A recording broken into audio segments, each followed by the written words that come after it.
Right, Brian, thanks for that.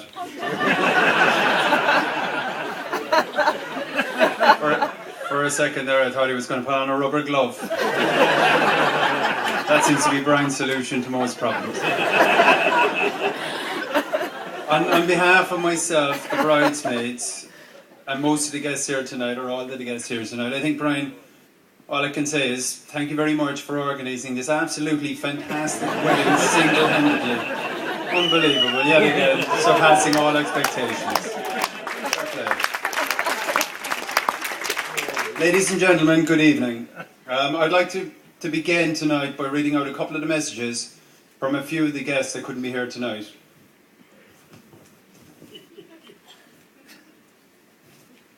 Dear Lucy and Brian, wishing you a very happy wedding day. Glad to see you finally got an Irishman. Hope to see you out in Kenya at some point. Lots of love, Giles and Lorraine. Very nice.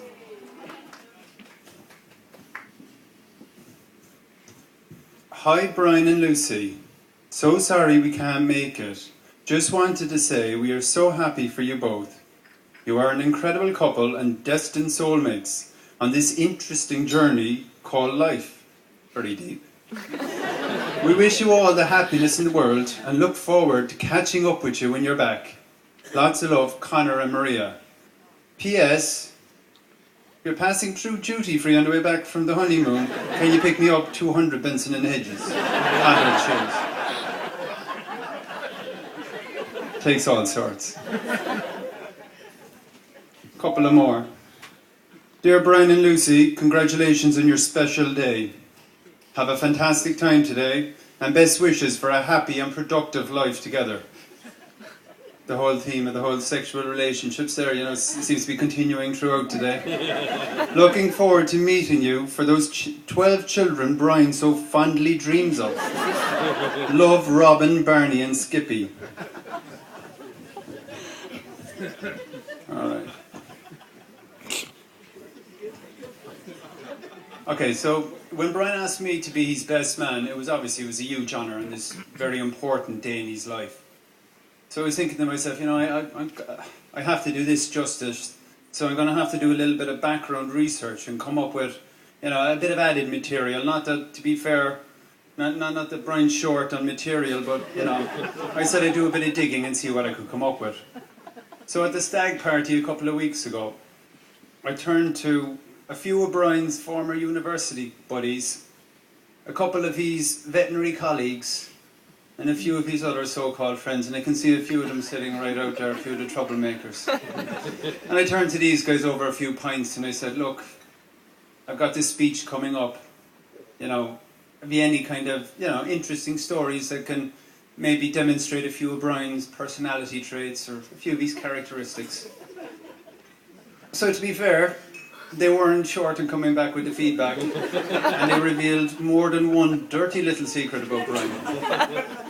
So given that it's a family audience, I went through what they came back with, and one story in particular stood out that demonstrates a number of Brian's personality traits.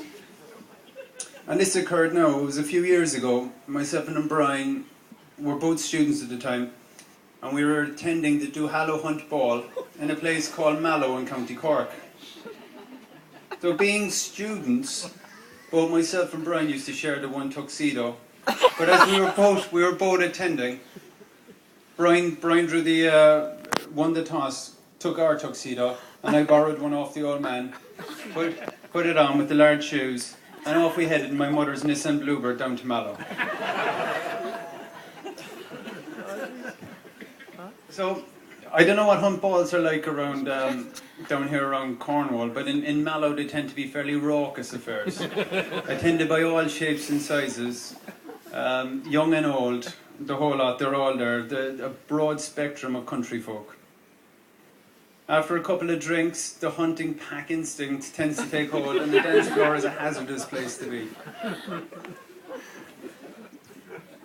Now, many of you here tonight will have witnessed Brian's skills on the dance floor, and to be fair, he's got a few moves. And on this particular night, he was in top form. Once I'd finished up at the bar and looked out at the dance floor, I witnessed Brian fending off numerous dance-off challengers, one by one. And he was after making a bit of a reputation for himself, and a circle had gathered around him. Now, many of these moves at the time involved sliding on his knees across the dance floor, and he picked up a few injuries, but he was willing to push through the pain barrier, anything to entertain the crowd. So as the ring of spectators grew, a few of the local lads weren't liking this. On one of the larger bucks, a fairly portly chap decided to jump into the middle, and he was going to show Brian how to do it. So as Brian stepped back, this large chap plucked some poor misfortunate girl from the edge of the ring and spun her around in a reckless and exuberant fashion, spinning her off her feet. So once he'd finished and done a smug lap of honour, Brian came back into the arena, determined to show this fella. So Brian knew anyway he had to raise his game, and he started by encouraging the crowd to clap. So as the tempo of the clapping increased, Brian strode around and broke into something that can only be described as some form of babushka dancing, involving kicking his legs increasingly higher over his head.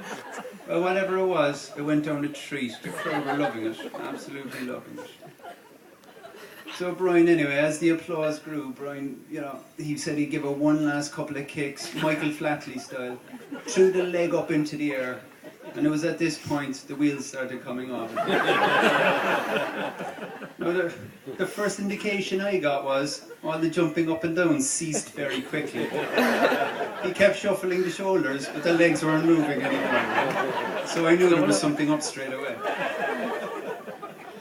So the next thing, Brian is discreetly pulling his shirt out that had been tucked inside the trousers, pulling it out front and back, shaking the hips a little bit, shuffling the shoulders. The legs aren't moving, so I went to something up here. So the game was up at this stage. He was after tearing the ass out of the pants, right from the front straight through to the back. And to add to his woes, he was wearing a baggy pair of scarlet red boxer shorts. There was no hiding it. So once the crowd twigged it anyway, Brian beat a quick retreat from the dance floor. Out of the ballroom, gone. So by the time myself and a few of the lads here had regained a bit of composure, bent over, doubled laughing, we said we better go out and see what sort of condition he was in. So at this stage, Brian, absolutely shameless, was out in the foyer, bent over a chair, having accepted the offer from some friend to sew up the pants. Well, whatever about stitching up the pants, she certainly stitched him up by stitching a good handful of the scarlet red boxers into the seat of the pants on clear display for the rest of the night. But, true to form, Brian took this in very good spirits, came back in, had a great night, and I think this actually demonstrates a couple of Brian's, some of his strongest qualities. He's a great sense of humour. He's fun to be around most of the time, and I think Lucy would probably agree with that as well. And a few other things as well it displays his determination and his drive.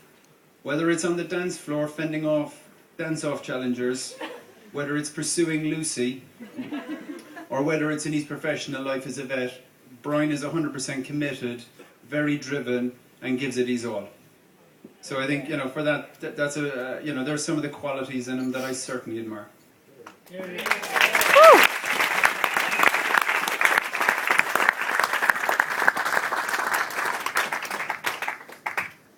I think then when you couple together Brian's qualities of his drive, his determination, his sense of humour, when you couple them together with Lucy's qualities of, Lucy's obvious wit, her charm, her good looks, and to be fair, her organisational skills, when you couple them with Brian's, you've got a recipe there for a great couple and a great future. And I, for one, I think they make a great team. I think everybody here tonight agrees that they're a lovely couple, and I, for one, am delighted to welcome Lucy to the O'Meara family. Okay, so on this note, ladies and gentlemen, please be upstanding and join me in a toast to the bride and groom.